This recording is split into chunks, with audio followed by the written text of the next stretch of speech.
Good morning, everyone. My name is Elisa Udaskin, and I am the Director of Employer Engagement here at JVS, Jewish Vocational Service of Metro West. We're located in Montclair and East Orange, New Jersey. So as I always do, I'm going to start with telling you a little bit about JVS. JVS was founded in 1939, and our work is to help people overcome obstacles and barriers they have to finding employment.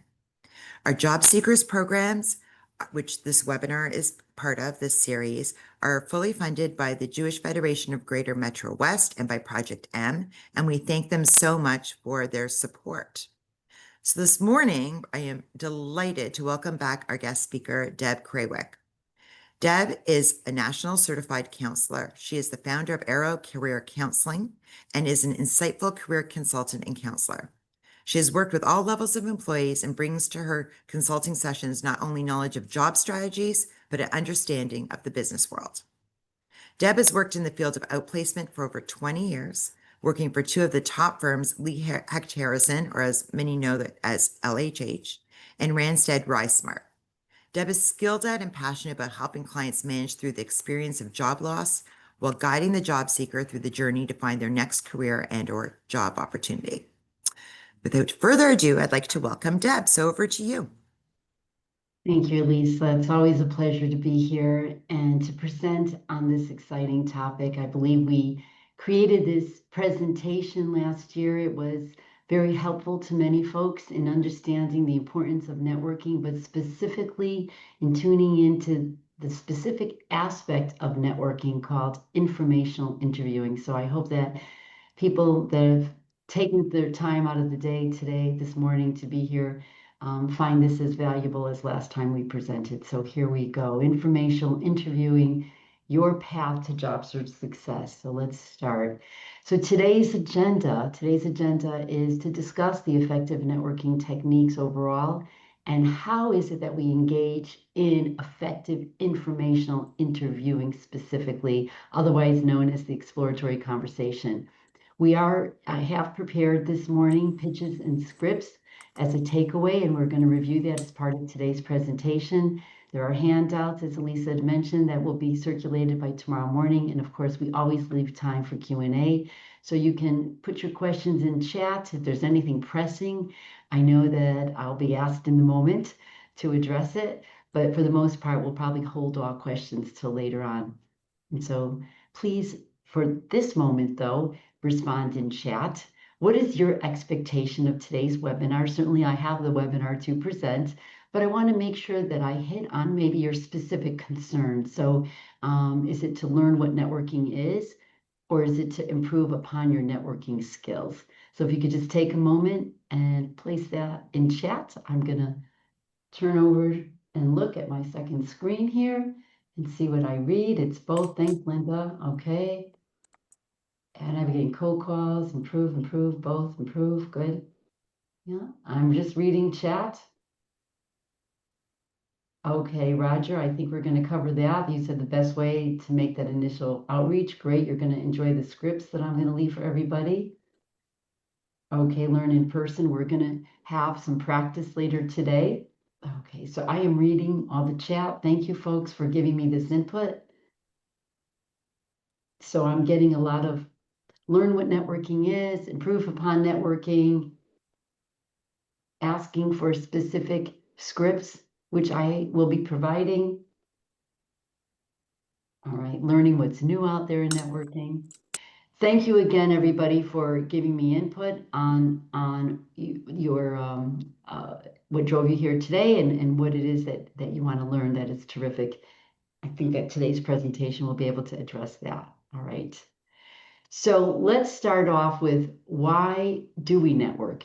And I know that anybody that has conducted a job search in the past, has gone to a job search presentation, has talked about how to engage in a search process. You have heard from numerous coaches, you have to network, you have to network.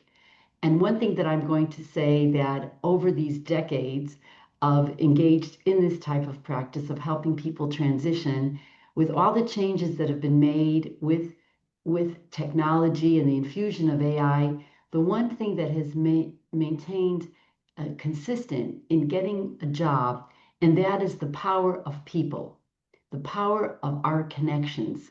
How we reach out to folks has certainly changed and been influenced by technology.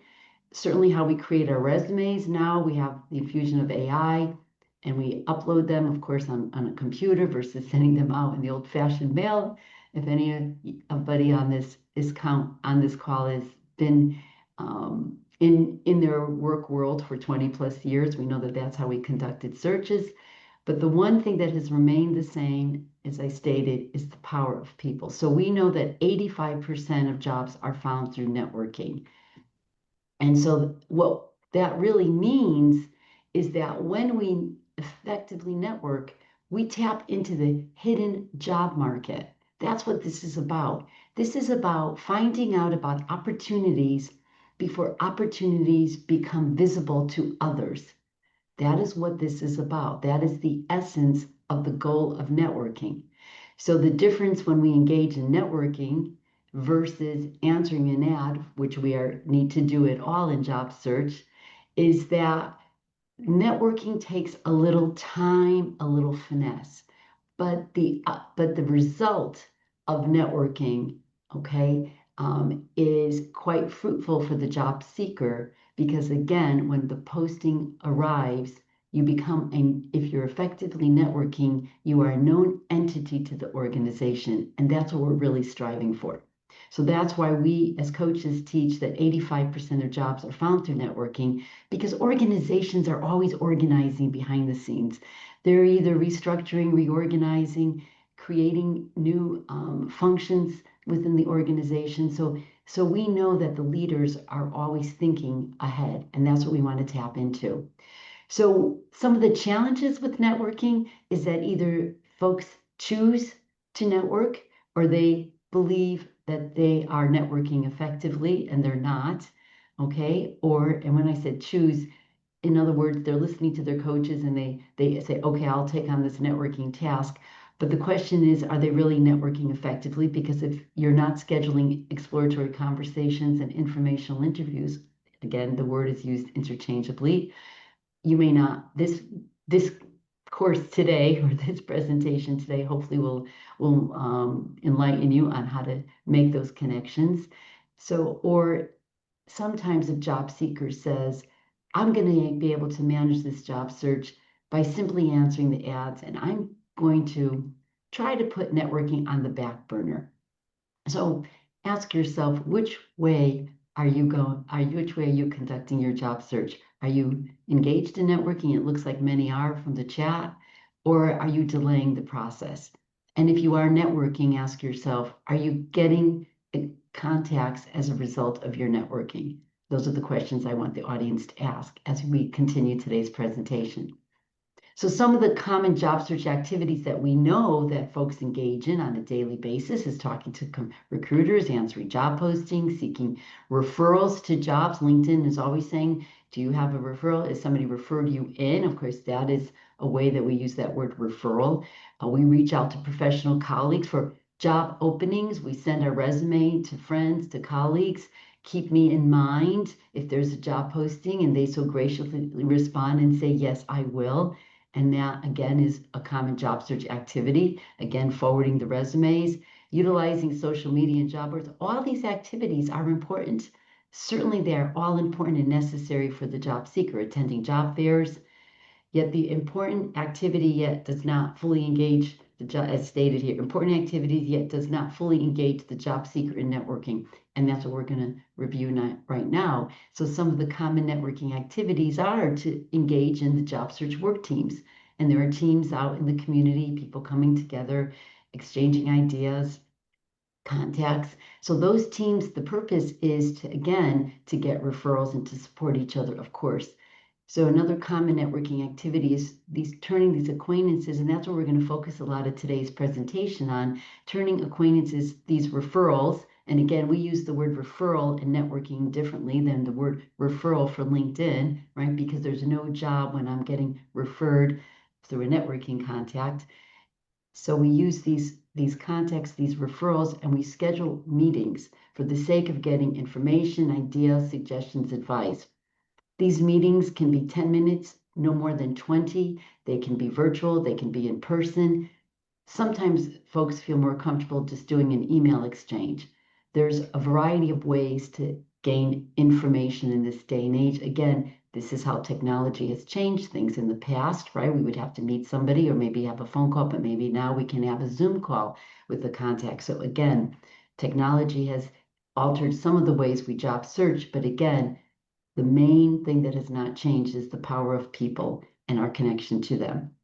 We want to create a target list so that we share companies of interest so that folks can identify if they know people in particular companies. So that's a target list. Each person out there should be thinking in their mind, what companies would I like to work for?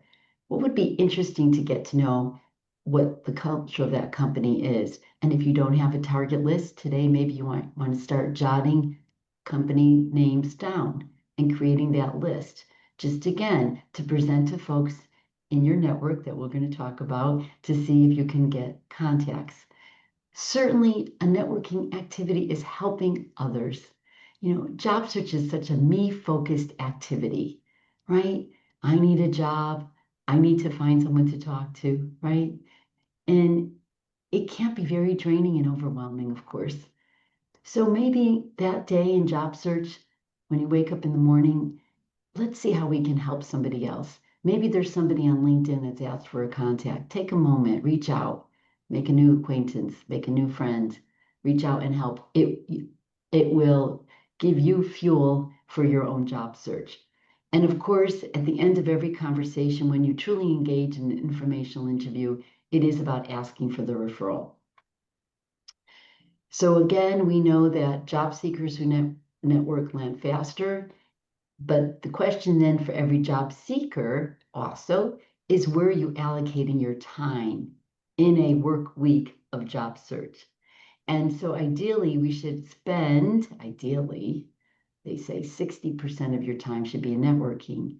Yet I know from working with my clients and also a human being who was managing her own career early on in life and going through a multitude of job transitions as well, we tend to fall into the category, as shared earlier in the previous screen, of answering the job postings, maybe going to job fairs, right? And we tend to, again, delay a little bit of that networking activity. And so we're not really engaged as heavily as we should. What a effective or an aggressive week in job search should look like is that I would have an informational interview scheduled maybe twice in a week, 3 times in a week, reaching out to folks daily, asking who they may know in particular companies, so that every week as I build this, I am looking at my calendar and I'm having a couple exploratory conversations or these informational interviews scheduled in the week. And it starts off small. So maybe I start with two conversations, but when I ask for a referral from those 2 conversations, next week I might have 3 informational interviews and then 4, and it builds. So again, that's how we get to that 60%. So again, I'll ask the audience, what percentage of time are you devoting to networking and what percentage of time are you devoting to the other activities? All activities are important. They are. But again, this is about where the job seeker needs to move their time to, right? Move your time more towards networking again. If you believe in that statistic that 85% of opportunities live in the who you know. Okay. So self-talk matters, folks. Self-talk matters. I work with a lot of clients that, again, when we walk away from networking, the question really is, what's going on? Is it maybe I'm not really feeling that I want to go public with my job transition because I'm not really feeling that great about it. I haven't resolved the mixed emotions that I have about being laid off. And layoff does affect us. It does. We have to feel the feelings, go through the process. We may be angry, a little sad, concerned, certainly. Whatever that emotional state is, address it, and we need to move through it. Maybe we have some self-judgment. I work with folks that say, you know, I get that other people got laid off, but boy, me, right? Me, you know, I've given so much, right? I've never been written up for anything. I get it. Good people come out all the time. I've spent my career working with good people that have come out for no rhyme or reason, only because the world of work is temporary. So the invitation to my client is, what are we going to create from this? What can we create? Because we cannot change what occurred, but what can we create? And how do we bring peace to this so that we're not carrying it with us? And so we can free ourselves up to let the world know that you're in job transition and that you're seeking some information and input for certain companies that you're targeting. So the feeling of risk versus potential reward. So sometimes folks don't network because they say, listen, here's the job, Deb. Here's the company that needs somebody. Why am I going to spend my time having conversations with a company that doesn't need anybody? Well, they're right. Here's the job posting. You're right. They need somebody. Yes, that is true. But if you spend your time networking when that job posting comes about, or you never know what other job posting may come about in that company, right?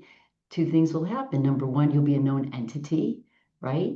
And if you're really networking effectively, you'll even be notified that that job posting is coming about. So I've got to believe there are folks in this audience that in the course of managing their career, they may recall a time when somebody referred them to a job or gave them the heads up that a job was getting posted. Or maybe you'll recall that again, somebody of influence influenced the decision maker on your behalf and you got the job. It does happen. Okay, so again, the feeling of risk versus so again, I need to reframe how I look at the networking aspect of job search. So if you're tired of networking without success, I'm hoping that this presentation will help make for you to make some adjustments to how you're networking so that it can be more effective for yourself. And there are other barriers that you may have in your own mind. Again, how do we feel about the transition? Are we avoiding certain people in our world and letting them know? These are questions again for the group. So when you're not networking, when you're not advertising your availability, and you don't have your pitch together, so that when you meet folks, you express to them that as a result, in most cases, as a result of a major reorganization, that your job along with others were eliminated. I'd say in 99% of the folks I work with, that is the pitch. Okay. And then of course, now I roll into what it is that I'm looking for, right? So we need to have that pitch at the ready. Okay. And we want to make sure that networking is mutually beneficial. As I stated, sometimes job seekers feel that because they're in job search, that they don't have something to offer. That's not true, because you just came out of a company that somebody else might be very interested in. It is not uncommon when a company lays off a group of folks that they might be bringing folks in a different capacity. So again, you are of value, not only for the skills and experience that you have, but because you're coming from a company that somebody else might be interested in. So this is mutually beneficial. And a savvy networker knows that you're going to land somewhere. So they're going to open themselves up to a conversation, right? Because they know also that there's no job that's ever guaranteed in this day and age. So it is mutually beneficial to meet folks. So again, the goal is to get connected to individuals in your target list for the purpose of information, advice, ideas, or suggestions. But here's the other purpose: for them getting to know your value, your skills and experience, and your know-how. That's the unsaid, okay? So when you're really effectively networking, when the outcome of that brief conversation leads to an agreement that you're going to continue the conversation. Now, this is when you're out meeting folks, maybe at a job search work team or in the community at a professional association meeting. So we're going to have these casual conversations, or maybe you're at a party, okay, or holidays are coming about. You're at a holiday event, and the conversation always comes up. Oh, so how's everything at work, or what are you doing these days? These are conversations that are invitations for us to share and give our pitch versus avoid the pitch. Now, when I give my pitch, maybe I'm going to find that that person is taking an interest in me, and And maybe we're going to learn about sprinkling our pitch with names of companies, and we find that there might be a connection there. So the goal is to schedule a future time with that person for conversation.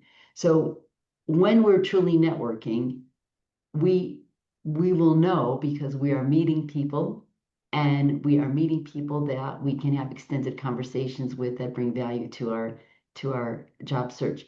More about this in a little bit. So that is really the essence of networking, is making that connection and that follow-up, making that connection and that follow-up. Okay. So let's ask ourselves, when we're out there, how many folks have met new folks as a result of their initial contact with somebody that they knew? Have you been referred to somebody, an acquaintance, because of that initial contact that you had? If you haven't, that's the challenge in networking, and that's where we're going to learn and improve upon. So this is a proven technique for networking success, is the informational interview. So we know the benefits is good practice for the real interview.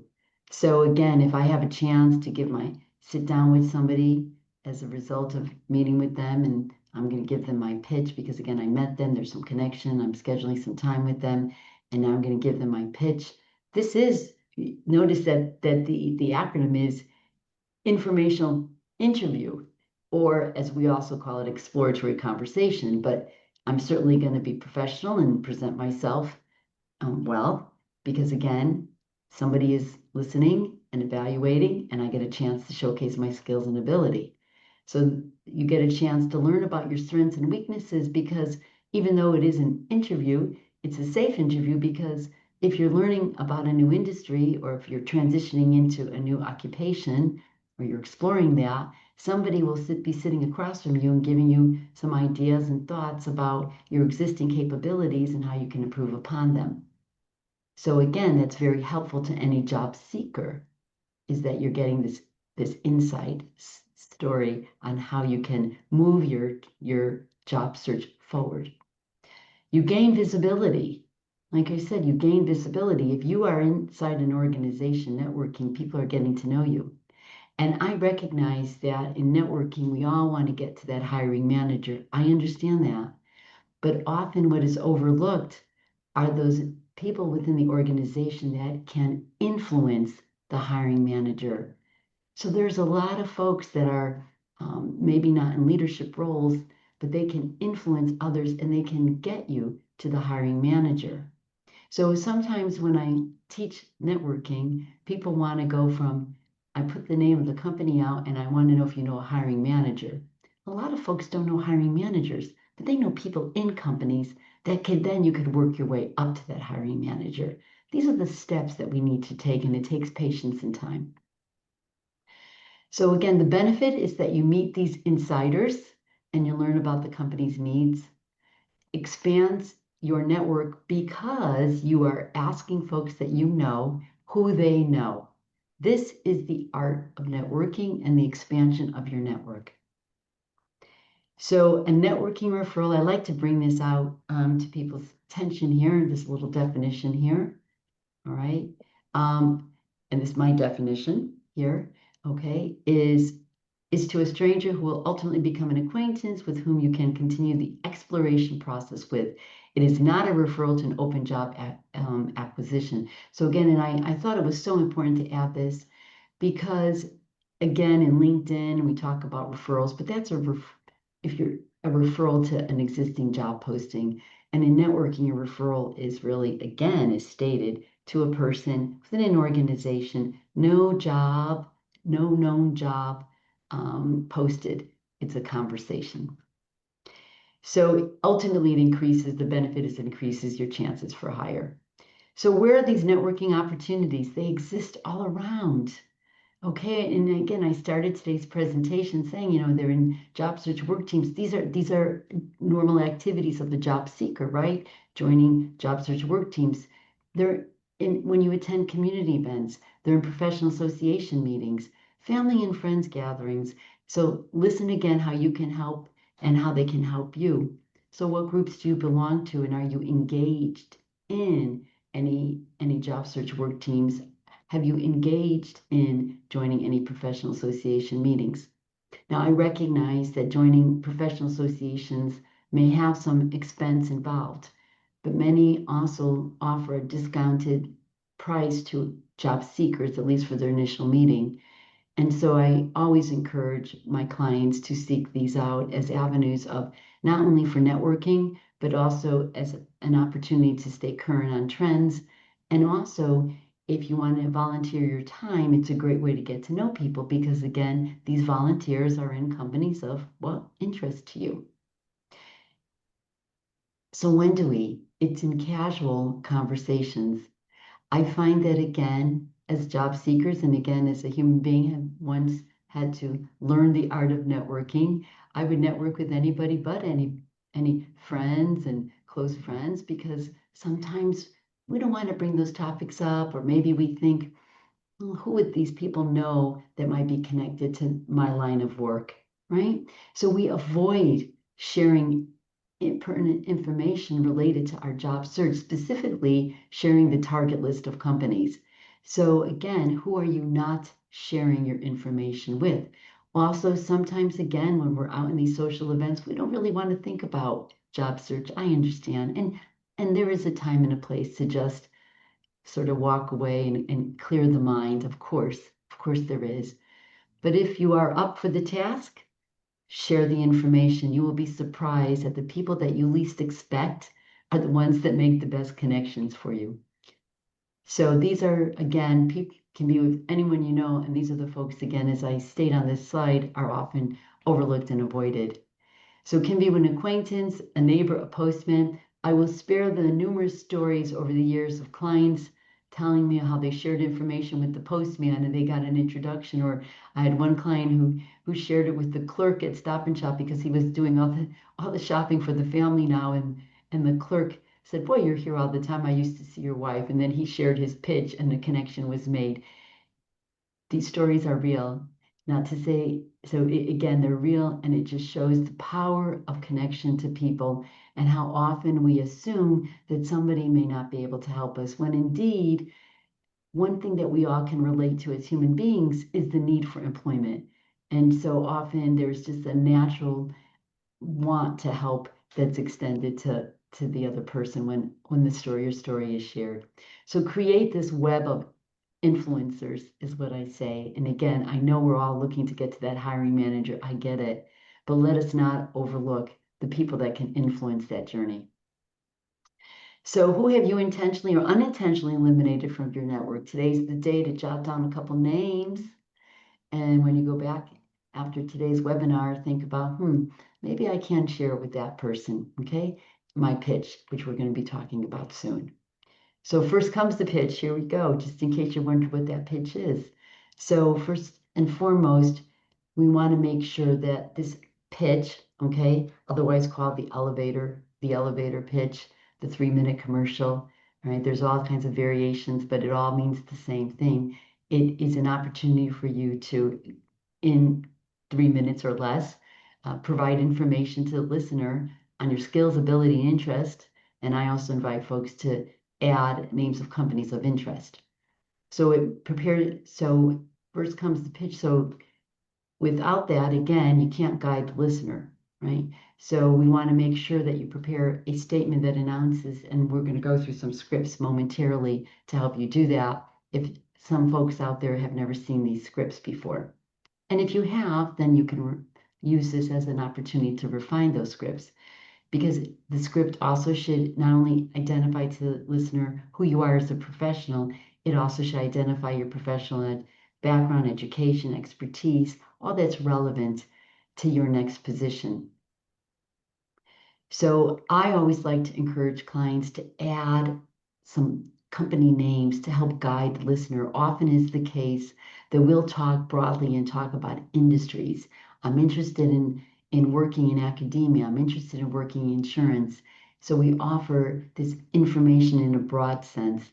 But yet what research has shown is that when I give specific names of companies, it helps the listener to connect, to make connections for you, to connect to those companies in their minds and make connections for you, because it's triggers of who they know that may be working in these specific companies. And by the way, if I speak broadly and I say academia or insurance, I may not know your radius, like where. I may be saying, well, listen, I know this college out in Massachusetts. I'm in Connecticut and it's in Massachusetts, but you don't want to be in Massachusetts, you want to be in Connecticut. So by giving me local names, again, it helps me identify exactly the location as well. So we want to make sure that our pitch is brief. It's at 2 to 3 minutes, and add company names. So how do we communicate these pitches? So you could communicate these pitches and scripts in LinkedIn. So if I'm create a target list of companies, which I hope that any job seeker does. So say I have a list now of 5, 7 company names. I'll go to LinkedIn and then I'll start creating my pitch for outreach, asking for an exploratory conversation with somebody I know, right? And explain to them that I'm looking to learn about their company. Certainly, I'll say if there is certainly a job in that company, again, I'll defer back to the fact that obviously you want to get information and that you'll let them know you applied, or maybe you want to have information before you apply. But this is making the assumption there is no position. Okay, making the assumption there, and we're going to pitch them with a LinkedIn chat or a text or an email. Okay, so I like to say it's about managing the hot and warm contacts, okay? So that if somebody is in an organization and there's a position that's a hot contact, a warm contact, is that I'm working my way into that organization. So here are some generic pitches. So we all can read the screen here. I'll read it for folks. IMA, you list what your position is, because again, in job transition, people take your title away, but they don't take your professional identity away, okay? With experience in and whatever it might be. Most recently, I worked at or am working at. Again, I try to make this as generic as possible, this pitch, so that you can use this. My strengths are, and you might list that according to what you want to sell to the market, be known for. I am now looking to talk with individuals or professionals that work within companies such as. There you go, folks. Pretty simple, right? What's missing from there is saying that, do you know if anybody is hiring? Now, it's assumed that they will, of course, come back and let me know that. Here's a LinkedIn pitch. You know the person and you haven't spoken to them in a while. We created these because basically when I use the word collectively, I'll say when I'm working with clients or other practitioners working with clients, the hardest thing is creating the language in a manner that can be clearly understood what it is that I'm asking for without being too wordy, right? Or not wordy enough to get my message out there in a clear and concise manner. So that's why we've created these. So hello, here's the sample script.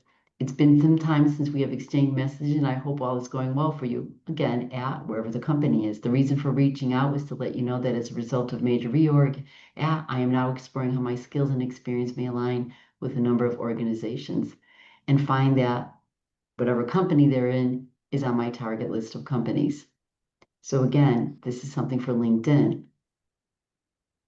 Would it be possible to take a few minutes to chat about your experience at? Maybe we can schedule a 10-minute chat. Let me know. Okay, so again, I'm inviting them for a conversation. You know the person and are asking for a networking referral. Hope all is going well and you had a chance to enjoy some of the great weather. Boy, I do wish I just came back from Cape Cod. Okay. I just came back from the Cape, where I spent a few days with the family and friends. Folks, I inserted this because I'm inviting you to make it personal, right? Especially if you know the person. So share something about yourself, okay? So that's why I inserted that, okay? It makes it that human connection, okay? Now that I am sure how well you know, okay, I notice that you are connected to, who is working at. I am not sure how well you know the person, right? So now you found somebody. So you put the name of the company in LinkedIn. You found that your friend knows somebody, but what we never know is how well they know them, right? However, they'd be interested in speaking with them about their experience at. Okay, so again, a nice script for LinkedIn. If you're reaching out, you've put the names of companies in, your friend knows somebody somewhere. This is a nice example on how I could pitch them to get to that person. You don't know the person. Hello, although we don't know each other. Now, I have clients that are reaching out all the time, making cold calls. Okay, so this is a cold call. I thought I would take a moment to introduce myself. Most recently, I was working at in the position of, however, due to major reorg, a number of people were eliminated, of which mine was one of them. And again, the reason for my outreach was to introduce myself to you and ask for a moment of your time to learn about your experience at your company. Is one of the companies at my target list. I wrote, folks, would anybody be offended by this? No. Would anybody be offended by any of these scripts? No. Really, what it is, it's an invitation for a conversation.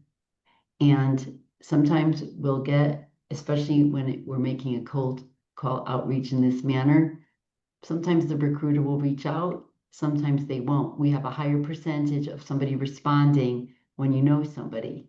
But again, then the question is, are they on LinkedIn? So if you reach out to somebody and you get discouraged, somebody you know, maybe making an old-fashioned phone call and using the same script. Again, it's the difference. And again, if you're bold enough, you can do that actually in a cold call if you can get their number. So again, these are options. We want to make sure, I want to make sure that you're doing all you can to move your job search forward in the most creative manner using networking techniques. You don't know the person, but you referred to them. Okay, so hello, so-and-so. You notice that next blank that's the blank where you insert the person that referred you. Suggested that I reach out to you. You see, that's the power piece right there, is the person that referred you. They thought you would be a great person to speak to, given your experience within specific industry and specifically with the company, whatever company. Quite possibly could take a few moments to chat. So again, the power here isn't your name, it's the referral. Now, what I like to do, if somebody is referring you to a person, and when people reach out to me for networking, and if I'm referring somebody to somebody in my network, I will reach out to that person to ask them if they're available to network or make the introduction Usually I'll do that first and introduce that person through an email and putting that person on the email. So let me repeat. The way to make this work, I'm bringing this out because I hear a lot of frustration with people not getting back to people. Okay, so number one, when somebody is kind enough to say, call my buddy, which is a kindness, then you want to ask them, would you reach out to them and let them know that I'll be reaching out to them? They usually should say yes.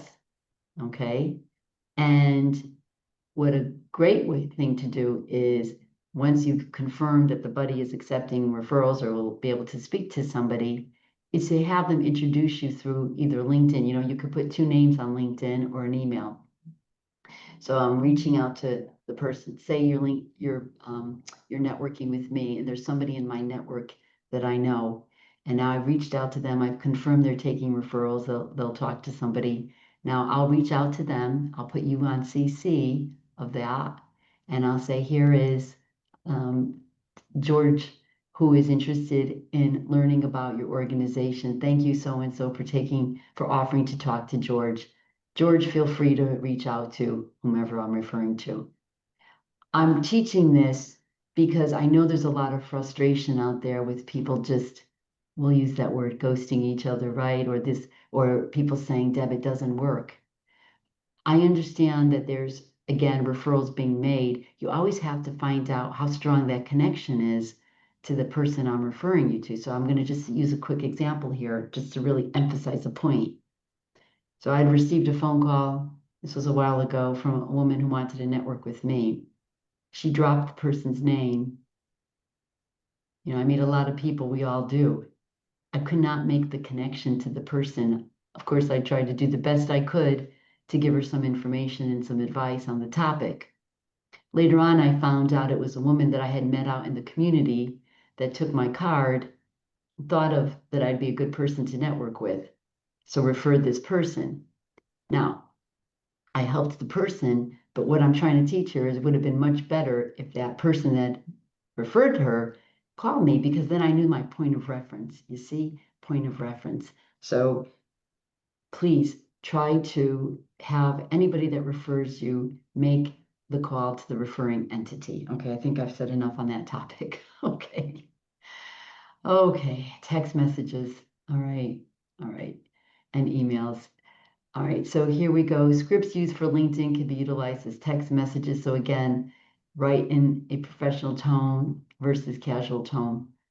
This was added because again, we live in such an informal society, right? We text each other, we use acronyms, and this was inserted because when it comes to job search, we don't want to use acronyms. We want to use full sentences. We want to use proper um, language. Okay, it should be written in a professional tone, not too casual. Okay, and again, ensure your wording in the text is correct. We know what autocorrect can do to all our text messages, folks. It happens to us all. So again, if you're going to text somebody again, make sure that you check that autocorrect. Make sure you express in the subject line, if you're using email, what your reason for outreach. And again, here's an example. Let me introduce myself, reaching out to say hello. So for some folks, this might be some basic information, but for some folks, maybe you're hearing for the first time, or maybe for some folks, it's just a reminder to say, gee, what did I put in that last subject line?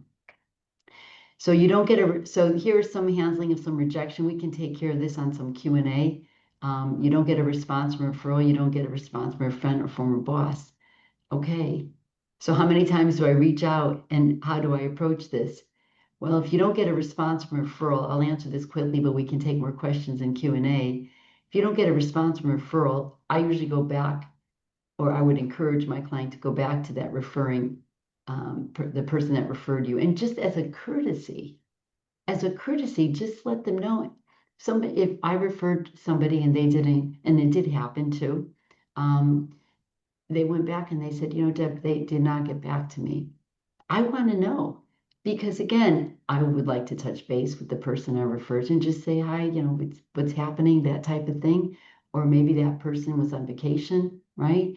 Or whatnot. So again, if people that referred you to their friends, colleagues, and they're not getting back, go back to the person that referred you and just say, FYI, I just want to let you know that this occurred. It doesn't hurt, right? It does not hurt.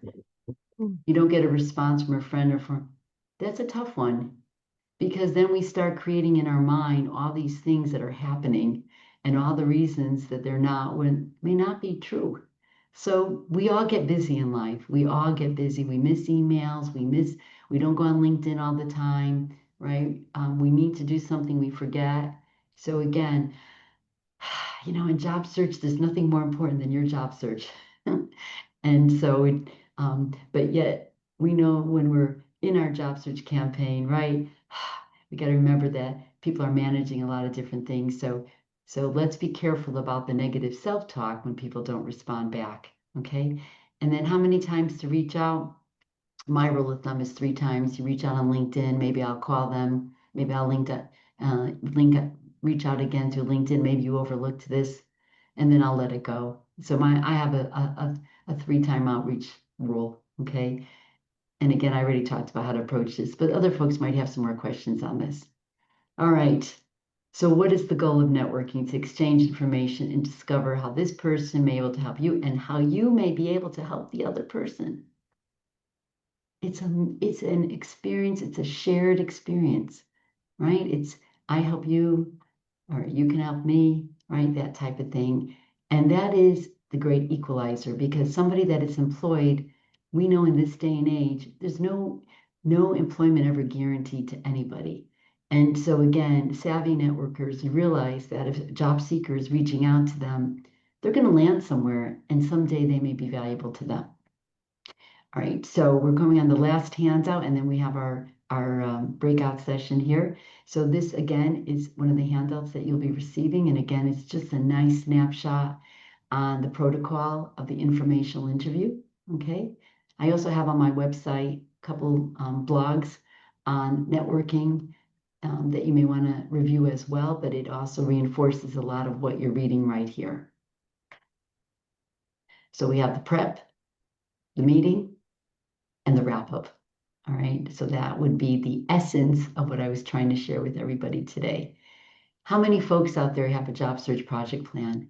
Again, it doesn't have to be as fancy as this one. As long as you jot down your name, your contact information, what you're looking to achieve, right?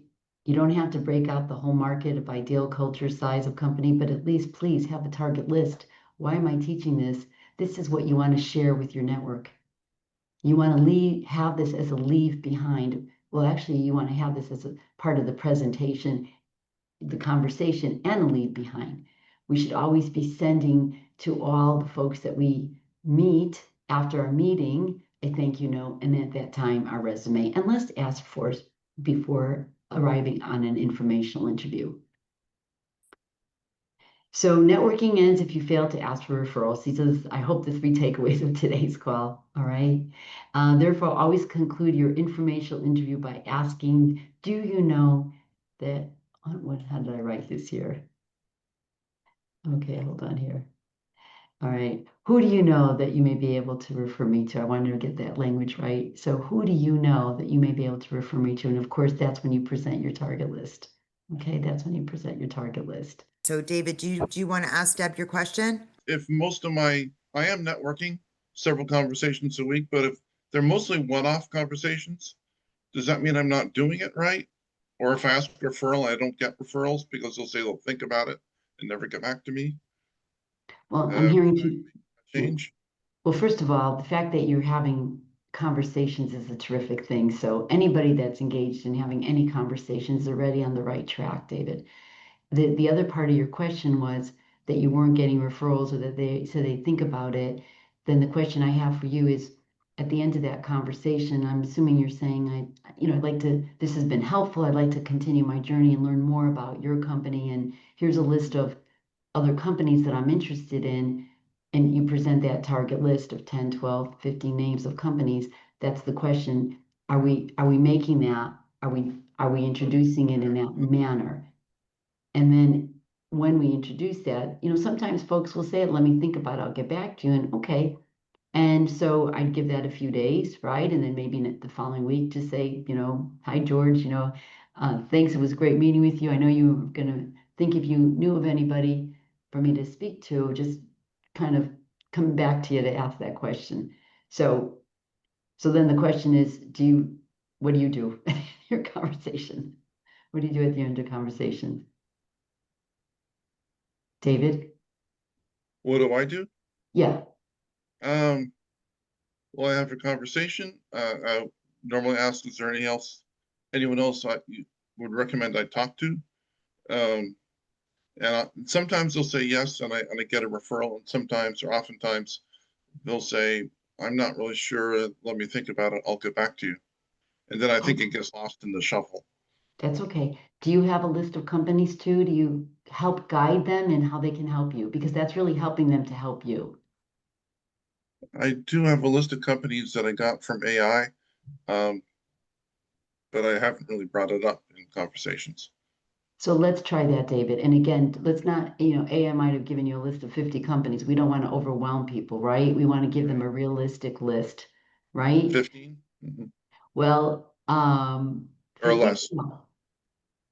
50 is a lot, but I'm not going to hold you back if that's what you want. But think of you as the human. If somebody gave you a list of 50, I suppose 50, you got a shot that somebody's going to know somebody in 50 companies, right? I'm If at you 15, 1-5. Oh, So, 1-5. Oh, okay, yeah, 15 is fine. yeah. 15 is fine. There's that fine balance between overwhelming them with, and I heard 50 versus giving them 5, right? Because Okay. 5 companies is a time, well, you increase your percentages with the more companies that I'm having a chance to look at. Gotcha. Okay. David, add that and let's see how you do. I'd be really curious to see if that helps Yeah. you. And, All right. listen, people get busy. So don't be Sure. shy about touching base, Maybe they Okay. need a reminder, something like that. One reminder, sure, we all get busy, hey, do you just want to come back? Maybe you thought of somebody. Thank you if you did, understand if, boom, done, right? Okay, thank you very much. You're welcome. Okay, Denise, did you want to ask your question? Oh, yeah. Hi. Thank you. This is a wonderful presentation. Thank you so much. But I think you answered my first question, which was to be networking with informational interviews focused on the target company. It looks like yes. But is that with the goal in mind to go through our network to eventually be contacting and interviewing employees within the target company? And if so, what type of employees? They're like hiring managers, executives, or mid-level? And then my other question also is, what if we do know someone who is already working there as an employee in the target company? How do we go about that? Well, I have a script that answers that, which is good.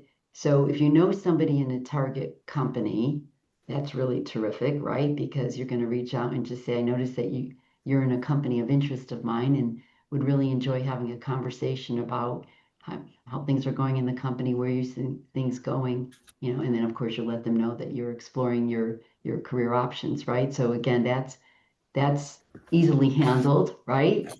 I think that was the first question there. Then the next was, should you present that target list, right? What's the target list for? Um, so one mistake that a lot of job seekers make, and we all do this, is because we know the powers with the hiring manager, right? If I could get to that hiring manager, right?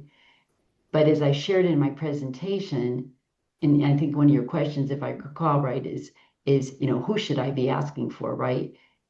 Everybody's important. And I may not, if I put a list of companies in my network and I see that I have a friend, but they're, in an administrative role versus, a VP role or hiring manager role, that person's still important. Of course they are.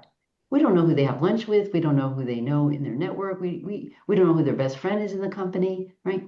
So every person is important.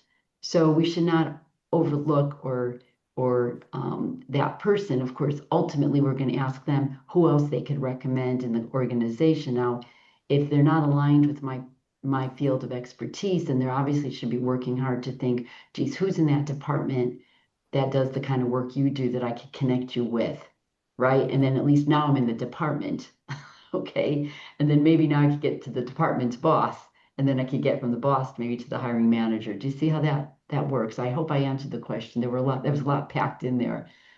Yes. Did I get it all? I don't know. I'm beginning to Yes. admire people that take questions from the press like this. They have 6 questions, All right. Did I get it all?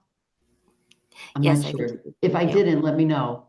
Did I miss Yes, it's something? kind of like asking within the company referral and then another referral within the company, just kind of moving to who can actually make the decisions.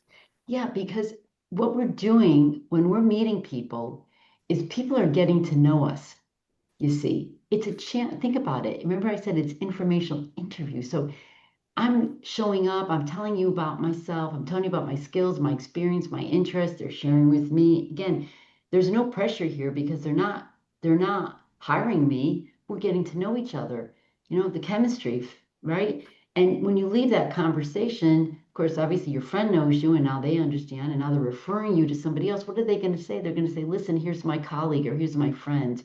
They're in transition. They just want to get to know about the company. They know there's no job. You see, that's the deal here. No pressure.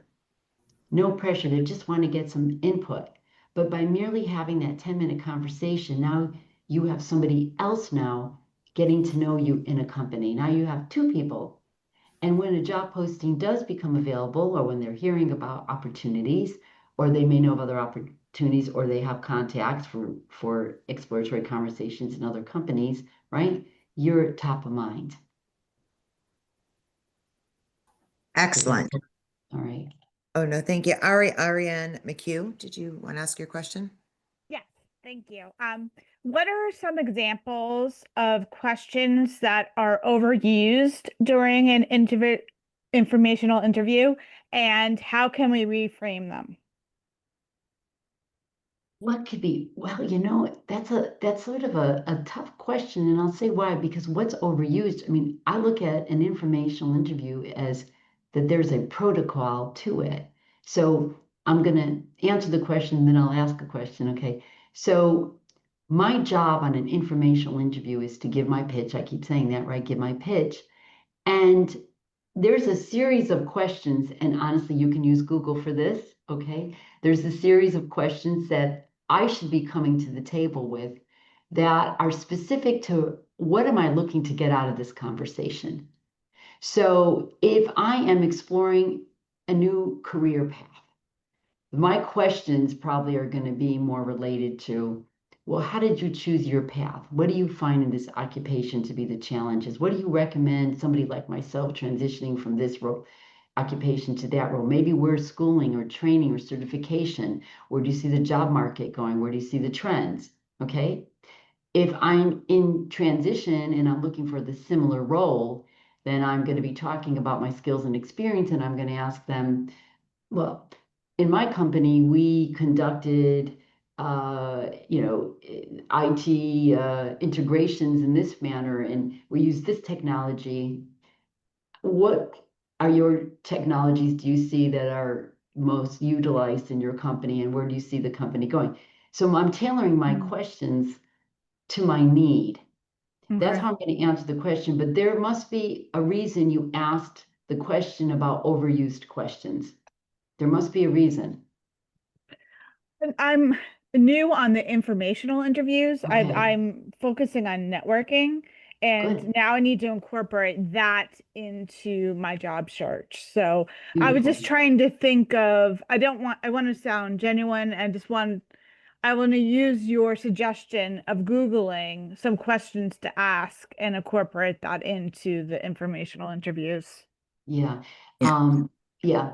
And they Yeah. actually, go ahead, Elisa. Go Yeah, ahead. so I just wanted to interject. I love this conversation because Yeah. it's not, I don't think it's so much, just like what Deb said. I think a big takeaway from what Deb is sharing is when you identify who you want to talk to for an information interview and think about how you're going to approach to get that call. When you're on it and you're preparing for that phone call or that coffee, write down what is it that you want to accomplish from this? Okay. Okay. And you should never get on the call or go for the coffee if you don't know what your intentions are. Okay. And so, with that said, in the beginning, it may be, I don't know, but you really do know, because if you don't know, it's about you're exploring different career paths and you want to learn about their career journey. That could be it. If you really don't know, right? Then if you do know a little bit more, it could be then you write down on your little piece of paper that your objective is that you want to learn about their company and then be connected to the HR person, or things like that. So you should always know why, what outcome, and why you are engaging with that person Mhm. beforehand. And then there's no bad question, because you're going to tailor your questions to at least have that outcome at the end of the conversation. So Great, Elise, thank you. Lisa, I have Yeah. a link to, and I sent use this for my clients. It's just a link to a Google site, and it's actually, I think I even have it written up, and it breaks it down by category. So if I'm in job transition, here are some Oh, questions. If I'm wow. options, yeah, here are some questions. I'll add Uh-huh. that to my handout because I'm sure if folks are just learning to engage in this, they probably there's somebody else. Yeah, I often find if one person asks a question, others do too. So great question. I'll add that to my handout. The other thing is that, and somebody just it popped up with a message to me that made me think of this. Sure. One of the ways to get a response when you're reaching out to ask someone for information, interview or phone call, is to be as specific as you can about why you're reaching out to them. So you have, Rob, is a friend of mine and suggested I could talk to you. I'd love, and you've said this in your script, Step, but I just want to reinforce it. The Sure, more of course. specific you can be in everything, the better. And don't over stress about that, because specificity could be, I'm exploring different career paths. Tell me about your thing. That's specific. Okay. But make sure there's something tangible and specific so that person will say, you know what, I can talk about that. Or sometimes this happens. The person will write back and say, you know, I don't know if I'm the best. I've had this happen to me. I don't know if I'm the best person who can answer this for you, but I can connect you to this person. And then Correct. you're to talk to that person. Okay. And that's good too, because then you're getting closer to the person who's really going to give you some answers and stuff. So, okay. So Matthew was next. And then Ruben, I see your hands up, so you can go after. So Matthew Thank you. O'Connell, did you want to speak? Yeah, my quick question. There was a company I applied to about a year ago, maybe a little more, never heard back from them. I'm still interested in the company and the industry. And there's one person that I want to make a contact with. I think, we could get along. I can learn from him. Is there anything I should do differently in kind of the cold call when I try to make an introduction that would be different if I just had never applied to that company before? I know I'm not going to go out to him and say, hey, why didn't you hire me? But should I make reference to that I applied before, or should I just let it kind of develop organically? And then if that comes up, we can talk about it later. So I'm going to go back to what was said earlier with the woman that asked me the questions about being genuine, right? And what I heard in your story is that you seem to have a lot of respect for this person's work. Is that true? His background does seem to be extensive. Yeah, I feel like I can learn from him. Maybe not just that company, but the industry as well.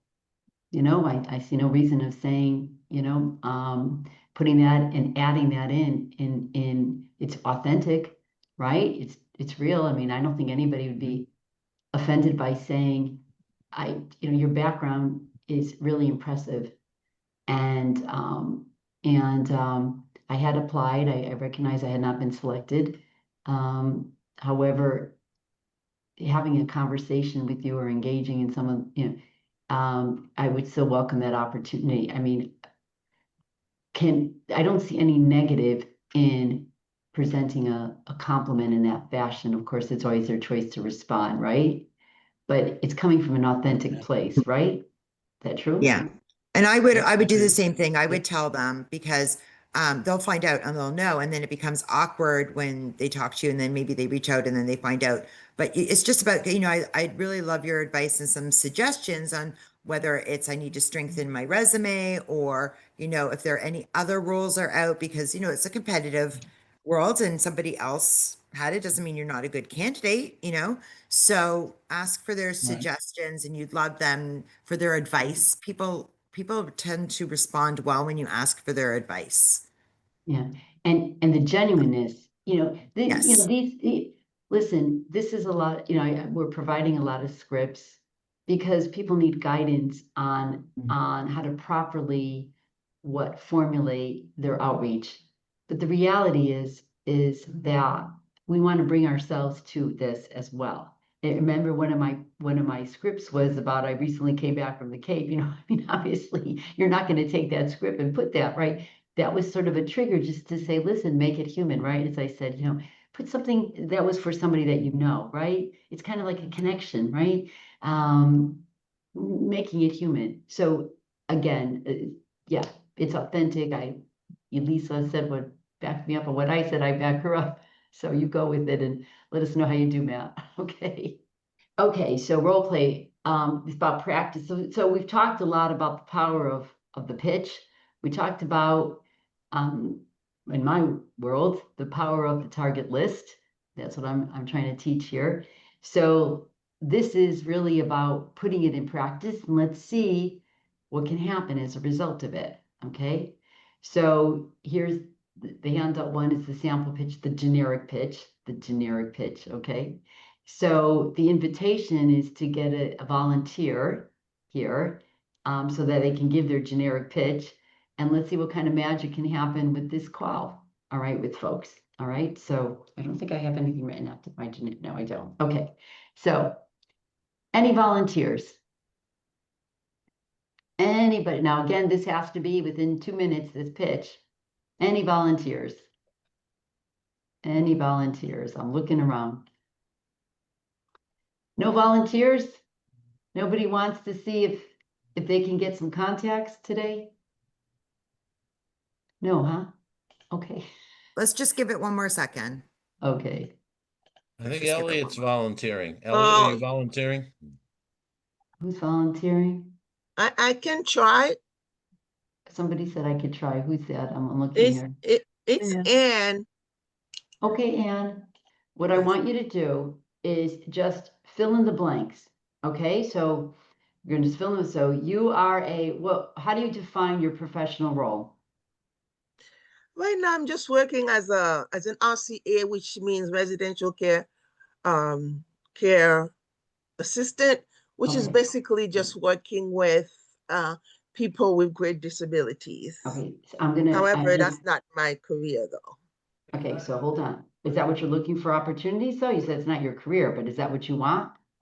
Oh no, actually, no, I don't want to work where I am Oh, right now. okay. I just wanna, I think I have a little bit more education and more qualifications than what Okay, I'm so- doing right now. Well, what are you aspiring to, Anne? I am aspiring, I'm into adult education. I am actually a tutor with Literacy Volunteers of America. I've been with them since 2016. I am getting my certification with Rutgers University as far as an ESL instruction, and then continuing my master's for adult education. I'm gonna say, wow, because this woman started off by saying, oh, Deb, you're working with with people with disability, I don't know about everybody else, but can everybody work with people that are in that capacity? You know, we all have our gift. So I'm gonna invite anybody. And this is why working in here and doing mock sessions help, because first of all, let us all remove the word J-U-S-T, just, from any time we describe ourselves, okay? Yeah. That's rule number one. Okay, here's next. We just learned a lot about Anne. You got all that, folks? So that is here. That's what she is. Okay, she is in adult ed and she's got experience. Okay. Now currently she is working, right? Currently you are working at, but where you previously worked, you described, right? What was it again? Say it again. America, what was it? Yeah, it's called Pillar Continuum. It's a nonprofit organization, to help people with disabilities. Beautiful. That's what the job that I got. But previously I was a senior lead administrative executive assistant for Novartis Pharmaceuticals. So, okay. So what, again, I thought you wanted something in adult. All right, so we'll just stop. So what are your primary strengths, Anne? Give me your strengths. What do you want to do? What skills do you want to take? Go I ahead. like to teach. I find myself to be an excellent teacher. Not Well, only I see that for myself, but people have told me, my executive told me, my students have told me. So Well, I hear a lot of confidence in Anne in that, and you know what? I believe her, okay? Because all right, so she's saying to me, she's just not saying that she's an excellent teacher. She is telling me that this has been validated by others. Beautiful. Okay, now, Anne, what companies or organizations would you enjoy potentially working for if there were opportunities within? What companies are you targeting or organizations? I need 5 names. Go ahead. yeah, it's definitely LVA, Literacy Volunteers of America. Okay. Literacy. Community-based company. And I've had the joy of tutoring people from all over the world, from all over the world. So I really love teaching, and I find like I can teach for an entire day and never get tired. And I've got that passion with me. And people also tell me the same thing, that, I'm very passionate about what I do. Okay. Okay. So I only heard one company. Is that true, or one organization? I only heard one organization. Were there other organizations that you're interested in? I can, yeah, sure. any Fortune 500 companies, I would be interested. And I'd like to work for people who are like at a higher end, because I Okay. usually work for vice president, executive vice president, things like that. So I Right. wouldn't mind another Fortune 100 company. Okay, so remember what I said is that if you don't give me, I'm in Connecticut, so, if I was interested in and had contacts, I'd say, hey, Ann, I've got somebody here at UConn, but, I think you're probably in New Jersey, you see. So you got to give me more specific, because how can I help you? So what colleges or universities? Yes. Oh, I'm sorry. Yeah, I should have done that. Uh-huh. I was at Hunter College thinking that I wanted nursing, but it's really not nursing. And I'm with Caldwell College. That's where I got my bachelor's in sociology. I am now with Rutgers University finishing my certification for as an ESL teacher. And I am also going to continue my master's in adult education. So any of those colleges, you have contacts in those colleges, I assume? Um, Would it Not help if you Caldwell. had? It's Okay, been a not. while. All right, so I'm going to stop there. And folks, we learned a lot about Ann, didn't we? Because it started off where she was just now we know this woman is getting a master's and has an extensive background. So folks, I know a lot of us are taught to be modest, but listen, there's a fine line between modesty and not really putting it out there to others on what you're about, right? I mean, why deny somebody knowing what you can do for somebody if there was a need? So I will ask folks here who listen to Ann's story, and thank you, Ann, because it's never easy raising your hand to volunteer. Does anybody know people in any of those colleges that she mentioned? Just curious. You're not making any commitment, don't worry. But I'm just curious. Anybody know anybody in any of those places she mentioned? Just curious. Anybody? No, yes? No? Okay, it's okay. At least you had an audience listening. It's okay. So listen, I bet if we have the time and I continue to talk to Ann here, I bet you I can get a lot more names of companies, because I think Ann's never really thought about where Yeah. she wants to be. And Yeah. I bet we spend more time. And I said, Ann, make a list of places. Because, again, you volunteered. You're just talking off the top of your head here, right? You gave me a history of, but I bet if I said, write down places, and you came back and we did this next week with the same group, and you gave me 10, 15, 20 names, I would Yes. venture to guess there's a person or two out there that knows somebody, not because they're going to say, refer you for a job per se, but maybe they worked in that college, or they had a neighbor, or maybe they applied themselves for a job and went through an interview and want to share with you on their experience. I would venture to guess we would find some connections, and you would meet a stranger that would become an acquaintance, eventually get linked in with, maybe you can help them too. And from that stranger who becomes an acquaintance, who knows who they know? Who knows who they know? So often it is really preparing and really being committed to in writing that target list, really thinking about it.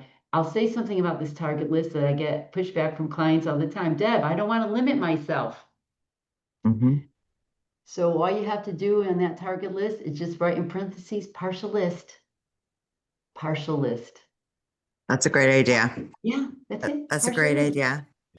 Deb, I want to thank you so much for sharing all this valuable information about networking and informational interviews and all of the practice scripts. It's been invaluable tool for our participants. I want to thank the Jewish Federation of Metro West and Project M for generously sponsoring our job seekers webinars at JBS. And we'll see you guys next time. Thank you. Thank you. Okay. Thank you.